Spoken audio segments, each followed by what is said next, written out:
Welcome to the Mudhorn Clancast on the Fangirl Zone. I'm Beskar Dave. I'm Sean, Fangirl S. And I'm Steve, and today we're talking about Chapter 4 of Season 1 of the Book of Boba Fett, titled The Gathering Storm, written by Jon Favreau and directed by Kevin Tancharoen. Sounds like an alien species. He switched from Marvel. Well, I guess he didn't, because that's all under Disney now, so. Yeah, it's all one big umbrella. The Mouse House. Yep. All right, let's get on to some initial reactions. Hey, Sean, what'd you think? Like, dislike, thumbs up, thumbs down? Did like it. I had a big question mark over my head for part of it. Oh, really? Not a light bulb? Yeah, no, big question mark, walking around like one of my characters on Animal Crossing. I'm like, wait, what? I'm confused. And I just kind of wonder if everything that comes out of the ground looks like a Muppet, basically, because they all have like the same kind of mouth.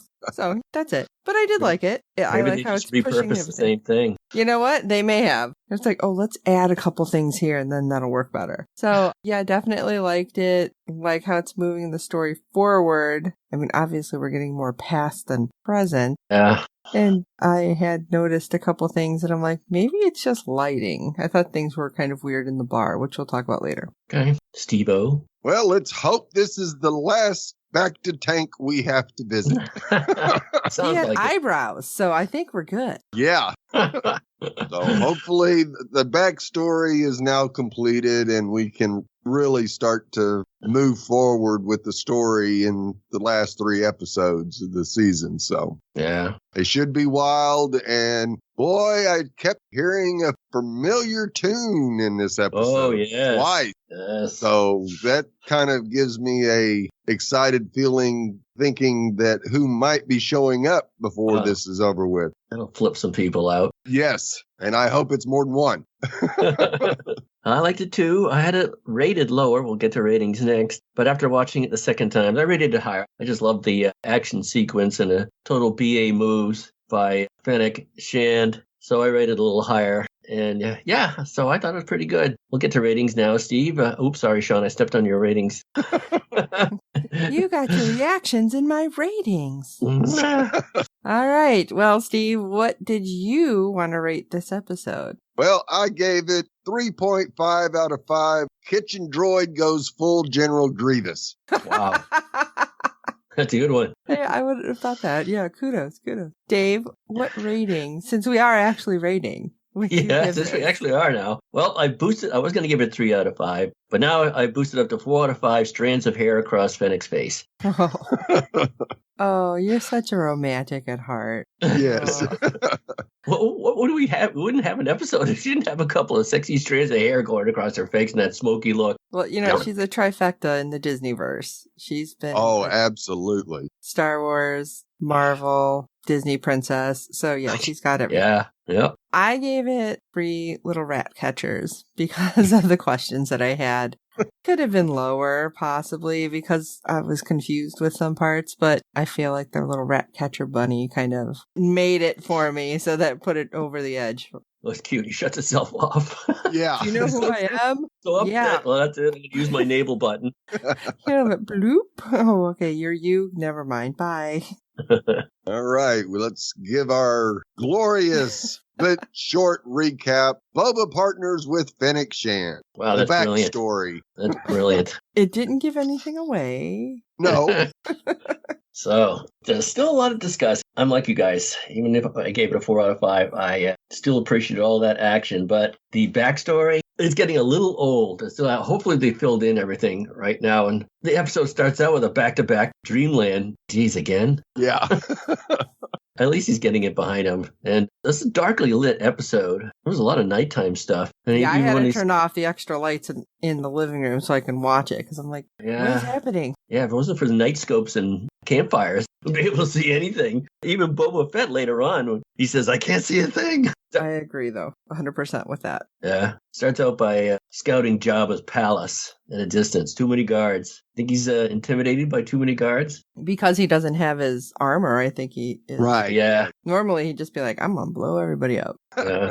He does have a flair for the dramatic because we see distant light over the horizon. You guys get that one? Do you hear that pun? Yes. Get it? A couple of flares go off. So he sprints, absolutely flies to the scene where he finds Fennec lying up, which is something we saw in The Mandalorian. Mandalorian reference, ding, ding, ding. Yes, ding, ding, Trying ding. to bring it and back the around. tune. Yep, Yeah. and the tune. Yep. Our first one, at least. So at least they tied that together. Right. Spots the flares, takes off, finds Fennec. I thought it was interesting then, too, how they're going to tie in the mods then. Right. With him taking her, because I don't remember if they actually said it in The Mandalorian. I may have just forgotten that they did. Like, I know she said he saved my life, but I don't remember if she's like, look it, he did this to me, basically. Yeah. Had me turned into a cyborg. Yeah. No, she did mention that. I think she said she was better than what she was before. And he kind of, Snickers.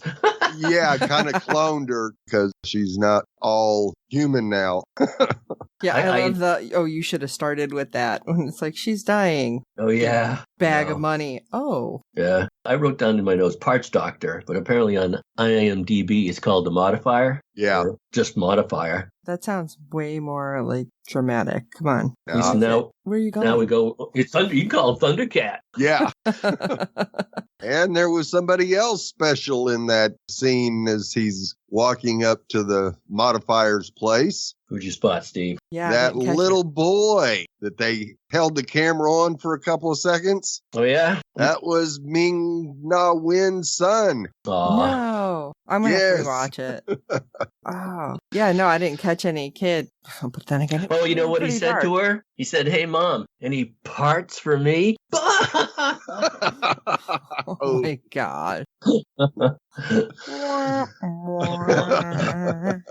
Oh, like I said, at least with the back, we finally get that he's done. We get his eyebrows grown back in full. So I guess that's like, look it, my eyebrows are back. We're good to go. This Funko doll can have eyebrows. The early ones didn't have it. It looked so weird without eyebrows, though, this whole time. Like, it looked like his brow was really protruding out, so it was just so strange. Because I'm sure he didn't shave him off. That would have been itchy and awkward. His face doesn't look like it's been through a sander or pencil sharpener anymore either.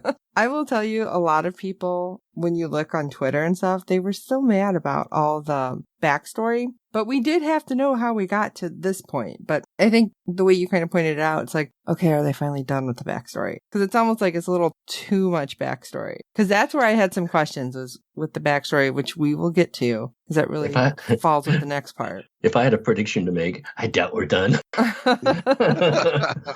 There's always something. That's true. We'll find out.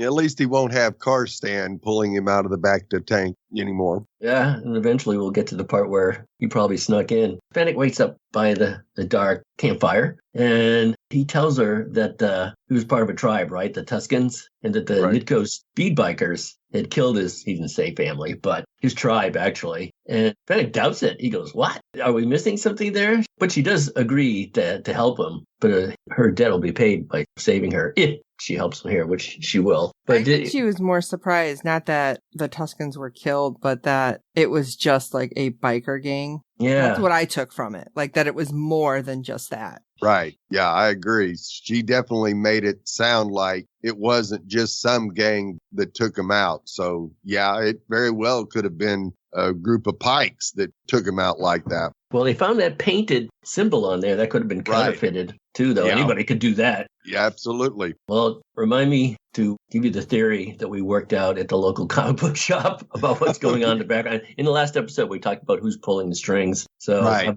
got a theory to share at the end. Okay. Anyway, moving on. Fennec uses a flying droid ball, I think, as well, and gets into, I keep calling it Jabba's Palace. I'm going to call it Jabba's Palace. Well, I mean, that's what everybody knows it is. Yeah, and that thing is pretty cool. And it mapped out the whole thing. And but we also had, what's that? I love how it's like hiding behind things. Like, oh, something's coming. Like, that's a heck of a little drone there. It's like, oh, hi, let me duck down here. Yeah, that thing was cool. I don't know if we had a name for it. Did it have a name? It didn't talk. Usually a droid. Huh? Flying thingy? flying round thingy. That's a technical term, but yeah, right.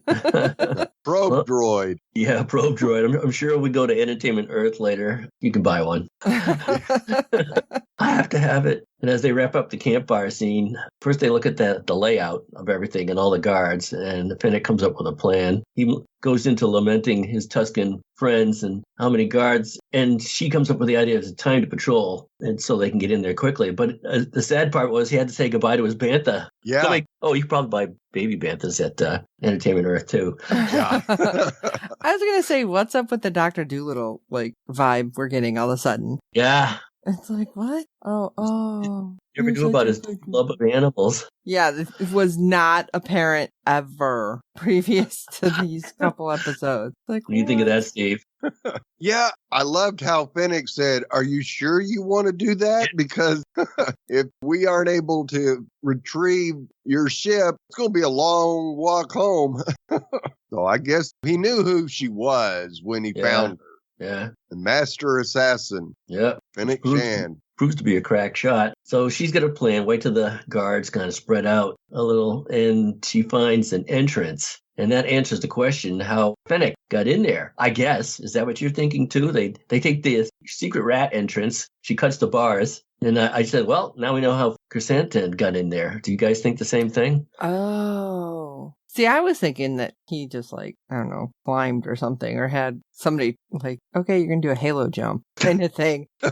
I thought he was coming in off the balcony, but I don't know. It kind of makes more sense because it's I got in this way. Nobody's going to think of this. I'll just fix this instead of reinforcing something. So yeah, that actually makes more sense. What do you think, Steve? Well, normally I would say yes, but because Boba and Fennec are the ones who broke in, you would think once they took over, that'd be the first thing they'd fix so nobody else would get in that way. What do you think? I hope they touch on that in the next episode and show them down there welding it closed. Well, I thought you were going to fix it. Either that, they'll have the little, what do you call it, a bunny? Yeah. Bunny rat catcher go on patrol down there. Didn't they call them bunny droids in the one animated one? Did they? I don't know. I could just have been calling it bunny droids this whole time and not think about anything else. I get the feeling that sewage tunnel kind of stunk. One of them made a face. I think it was Fennec made the face ugh, pew. Maybe it was Boba behind her. Yeah, because he went in second. Oh, great, kind of thing. No, we should get a big black Wookiee to climb through here like a pipe cleaner, clean it out. Yeah, because he wouldn't have smelled him coming then, because he's a tank. Yeah. Yeah, now I'm just thinking wet dog kind of thing. Yeah. So they sneak up through the floor, and the two droid, one's the chef, the other one's the sous chef, which I thought was hilarious. Right. And they go to get the rat catcher, but Boba, he killed the first one? He took the first one. Oh, yeah. No. Well, Fennec snuck, I guess Boba was the distraction, and Fennec did some more pipe cleaning or pipe chopping to kill that droid. Took the head off of the Grievous droid. Yeah, right on the salad. And all those. And it was just hilarious watching Boba chasing that rat catcher droid. I know, that thing climbed through the fire, too. Yes. I kind of wanted him to be like, ow, ow, ow. You know? Yeah, I know. Lift his feet up. I thought they were funny, though. That was a nice little comedic moment, though, because there's so much action and a lot of tense stuff going on in this. It's okay, we get a little bit of a ha ha ha. Yeah. Sometimes you need that. Just to, it's okay, bring it back down. All right, we know what's happening. We're good. Yeah, and Fennec was a little perturbed that she kind of goes, "Are you done now?" Yeah. Got that. We're making all kinds of racket, giving ourselves away here. This was supposed to be a stealth mission. Ruining my plan. Doesn't happen.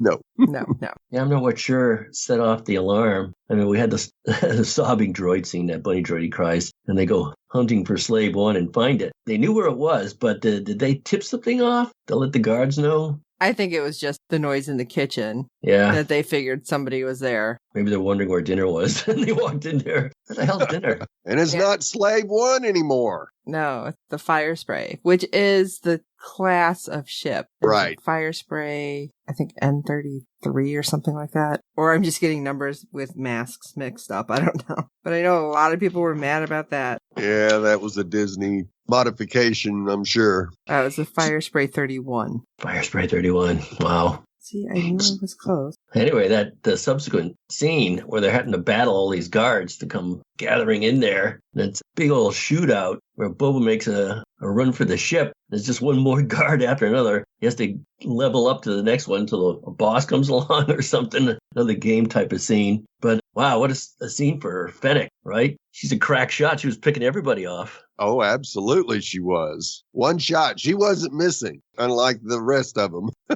In that fight scene on the ramp when they're trying to take off and she spots how to shut the door, or open the door, I should say. Right. I'm trying to figure out, like, you were literally, like, running your ship into walls and crap. How is it, like, not falling apart? And the more I think about it, I'm like, this is a horrible design for a ship. Like, you have to crawl in and then lay down, and you can't see anything around you. So again, that was one of my question marks. Now, I remember thinking that when we see young Boba, like, get in, he has to stand on the back of the chair to, like, look to see what's going on. But it's like, the more I think about it, I'm like, this is just a terrible design. Yes. Yeah, it does. I mean, it looks badass, but doesn't make a lot of sense. Nothing else flies like that. Everyone's just like sitting like they're in a fighter plane or something. Yeah, it's like, no, let me get in and lay down and look straight at the ceiling and see nothing about where I need to go. Right.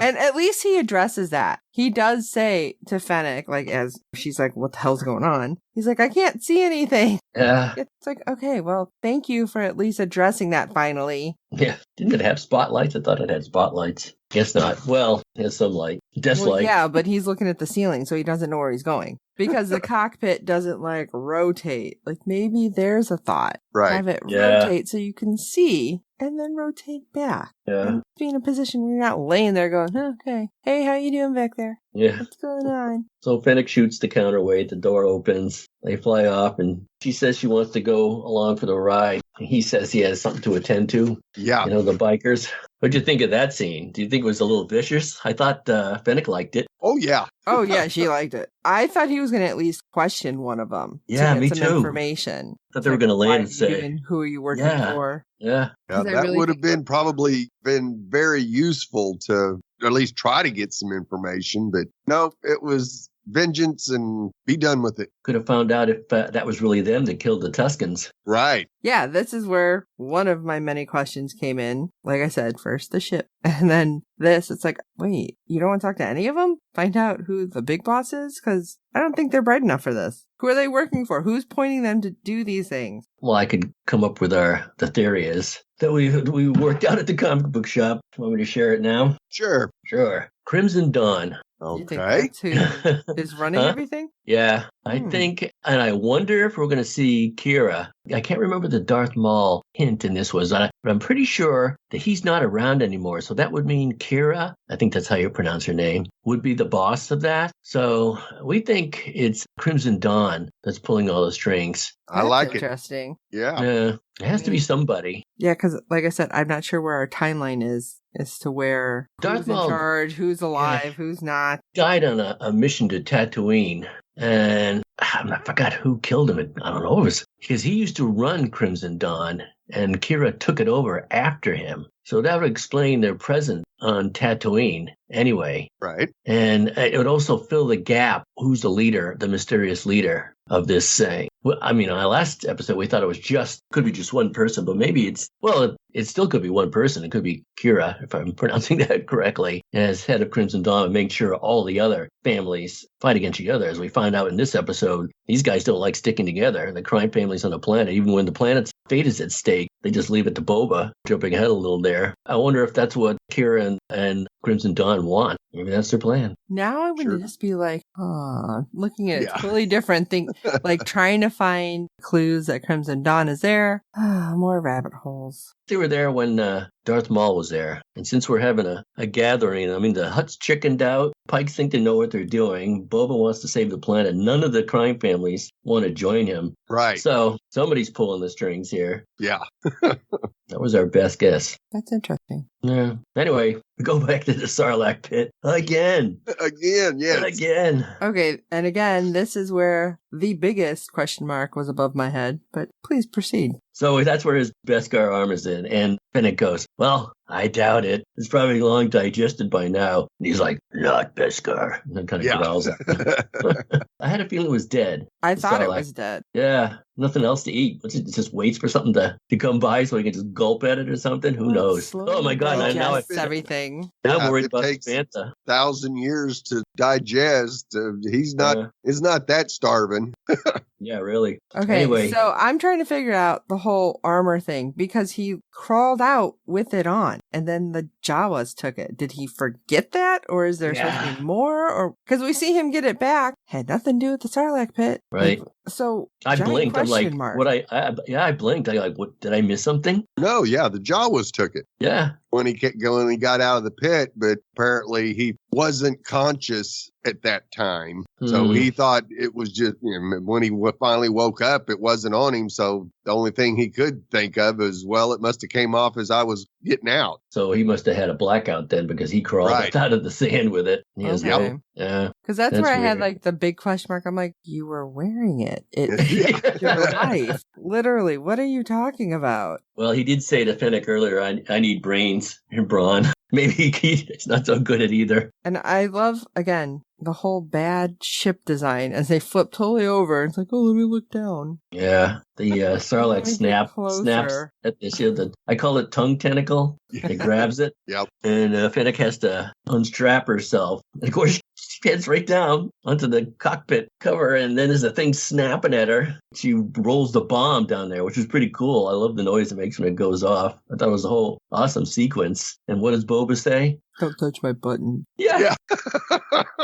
Don't touch my stuff. I know. Hopefully he was just being playfully sarcastic. Probably more like, why didn't I think of that? Yeah, really. I know. It was a pretty good episode for her. Yes. Oh, absolutely it was. I'm still trying to get past the weird worm Muppet because it just reminded me of the same thing that was in, was it Return of the Jedi? When they were on the moon or on the one asteroid? Yeah. And then they come out and the thing like Snaps rises at 'em. up and snaps. Yeah. It's like, Yeah. okay. Yeah. Well, hey, Saying- good for you guys reusing everything.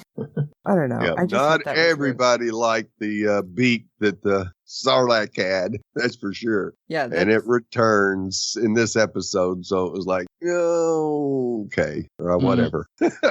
Well, thanks to Fennec, Boba to offer the job better with brains and muscle. She counters that she's better going out on her own. But he says, independent contract. Yeah, right. But he says, I love his line. He basically pledges to protect her if she does work with him. And you got to have your tribe. Right. Yeah. That kind of surprised me because I think that's what actually got her attention more than anything. Right. Like, I don't know if she's still trying to be like this hard ass, like, I'm a master assassin. I don't need anybody. Yeah. But then when he says that and he's just like totally cool with it and she's seen, like I said, the whole Dr. Dolittle thing.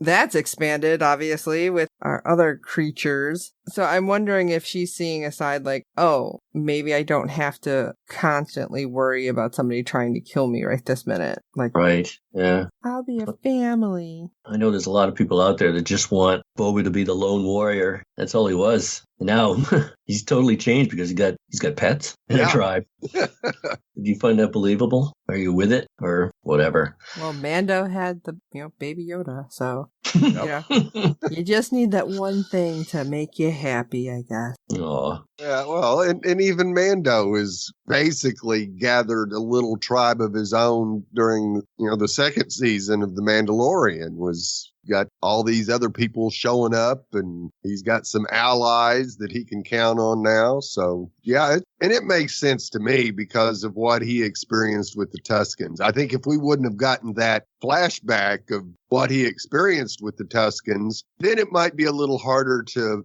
buy into. But seeing that we did, I'm all in. All right, cool. Yeah, that sounds good to me too. So we get to the third act, I guess you can call it. They go into town and they end up at I didn't catch the name of the bar, and if they said it, I forgot it.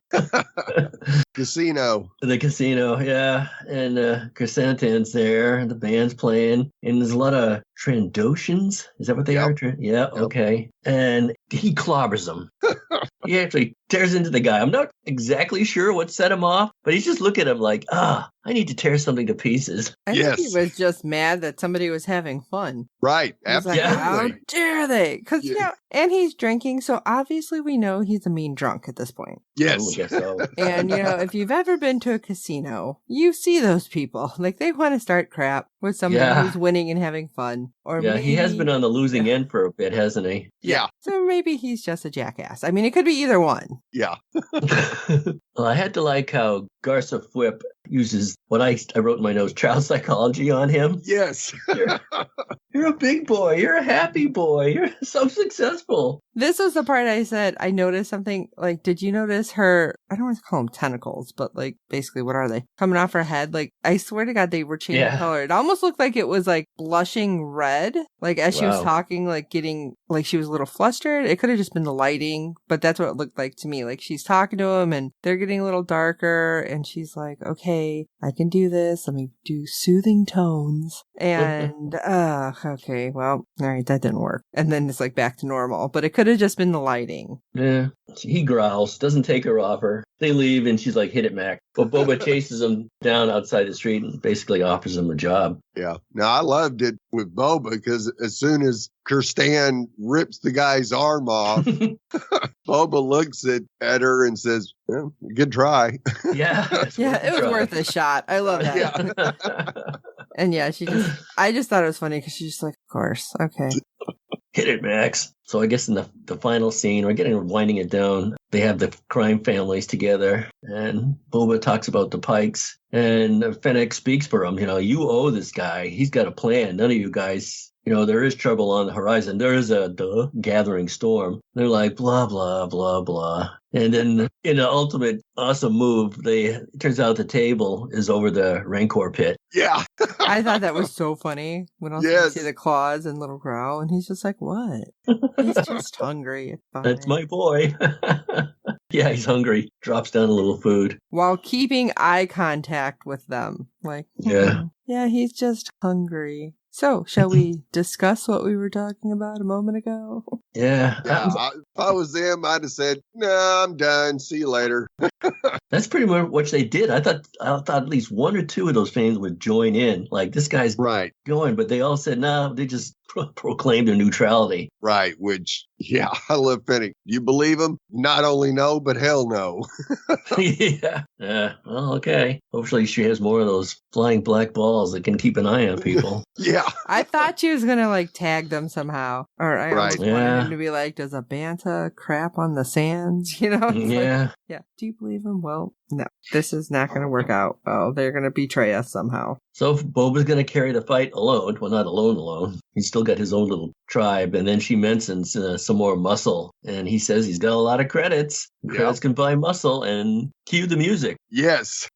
Okay, you guys are going to have to fill me in because I have no idea who this might mean. From the music? It was the Mandalorian theme, so it's got to be Mando. It just didn't click in. Yeah. Okay. That would be a huge, huge crossover. I mean, we've already had a crossover, so why not? Yes, absolutely. Oh, yeah. This would help us pick right up where what Mando did after sending baby Grogu on his way. Yeah, he's got time on his hands now. But he can also have, why am I forgetting her name? Katie Sackhoff's character. And those Mandalorians come help. No, not Ahsoka. But, that's Rosario Dawson's character. Yes. I'm having a total brain fart. Yeah, but, me too. Like her and the other Mandalorians. Right. Like, ooh, this could be interesting. See, I didn't catch the music. Sorry. I heard it, awesome. But it wasn't like click, click. I don't know how that could not click. That whistle, you just immediately go, bing, bing, bing, bing, bing. Yeah, that was a holy, you-know-what, blankety-blank moment for me. Like, well, I've got to see him now. Yes. They don't play that theme and not have him show up. I'm sorry. That would be dumb. Yeah. Yes. I wonder if we're going to get Timothy Oliphant's character back, too. Oh, I thought of that, too. Yeah. That a lot of people nice. Are like, bring them all. Wanting the sheriff back, that's for sure. He'll have to make a quip about how's the armor fitting. Looks good. Yeah. Wish I had a suit. I'm still trying to figure out if they're going to ever tell us who actually shot whichever one of them in the crotch, since there was a ding in the cod piece. Like, well, somebody was pissed. Didn't notice. It was pointed out online that they're like, okay, I want to know who was pissed enough to be like, all right, you know what? Groin shot it is. Well, he could have been jumping. Oh, that would have been worse, wouldn't it? I mean, like he hit something. I just understand the area is quite sensitive, is all I'm saying. Yeah. Oh, well, any more thoughts on this episode? I don't think so. Kind of emptied the Sarlacc pit on that one. Yeah. I emptied my questions.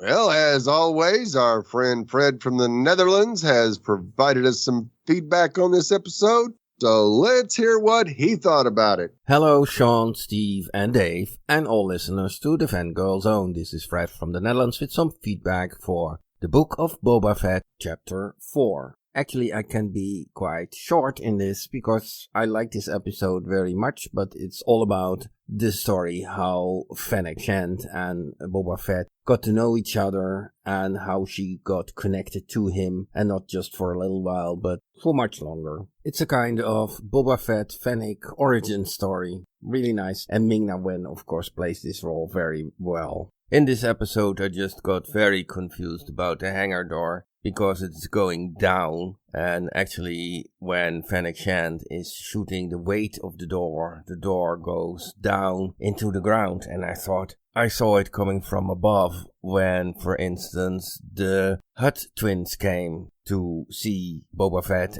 And in the meanwhile, I also went back to Return of the Jedi, the movie, and I also saw the hangar door coming there from above. But actually, that's on top of the hill. Somebody else had to explain it to me. That's on top of the hill, and where is this hangar door where Boba Fett goes out with his spaceship? It's the backside, actually, of the palace, and there is obviously a second hangar door. Okay, that's all for this time. Greetings, all the best, Fred from the Netherlands. Thank you, Fred, for that great feedback. I'm glad he was able to work it out. Yeah, that was good. Lying awake thinking about hangar doors. This is killing me.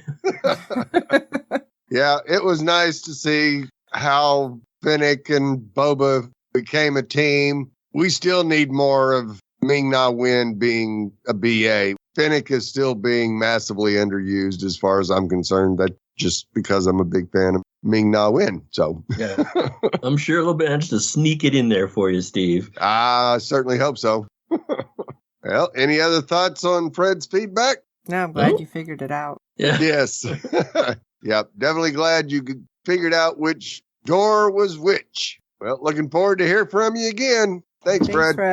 Thanks, Fred. Well, we'd love to hear your thoughts on each and every episode this season. Our deadline for feedback is 6 p.m. Eastern every Friday during the season. You can send your feedback via email or audio to contact us at fangirlzone.com. Please review and rate us on iTunes and any other platform you use for your podcast with good ratings and reviews. It helps other fans of the show find us, as there are plenty of other Star Wars podcasts out there. Tell your friends, and I hope you're enjoying our podcast. And don't forget to check out the other great Fangirl Zone podcasts. And we have several of them over at www.fangirlzone.com, where you can find our contacts page as well, and all of the ways to get a hold of us. Don't forget to check out some of the other podcasts that will be participating in Star Wars Podcast Day along with us. You can check them out over on Instagram. Just look up Star Wars Pod and you will find all of them. There's a ton, and some of them are so interesting, and I love the idea. We're talking about this and some crazy ideas and giving you our thoughts. Some of them are talking about super deep dive rabbit holes. So maybe we need to tie some of them in so I can understand some of the stuff that's happening. But if you feel like going down some rabbit holes, they're there, and Star Wars Podcast Day is coming soon. So listen to them, listen to us, tell your friends, let us know your thoughts. We are super excited about everything. And will the Mandalorian be showing up? I feel like we need to go old-timey radio and be like, next time on the Book of Boba Fett. But we'll see what happens. So for this episode of the Mudhorn Clancast, I'm Steve. I'm tired of working for idiots who are going to get me killed. that's more than just Star Wars. I'm just saying. I'm Sean Fangirl S. And has anybody seen The Ratcatcher? And this is Beskar Dave. I had a couple of closing endings, but I picked this one. Did you guys know this was the only episode where we had a back-to-back, belching banthas, blasting bikers, Beskar wearing bobas, and a busty Beals?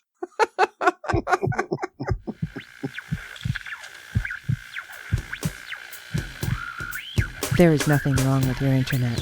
Do not attempt to adjust your settings. We are controlling the podcast. We control the squealing and the screams. We can make your heart flutter, your eyes blur from tears, or sharpen your mind to crystal clarity. For the next hour, sit back. We are in control of what you hear. We repeat, there is nothing wrong with your settings. You are about to experience the awe and mystery known as the female mind. You are now entering the Fangirl Zone.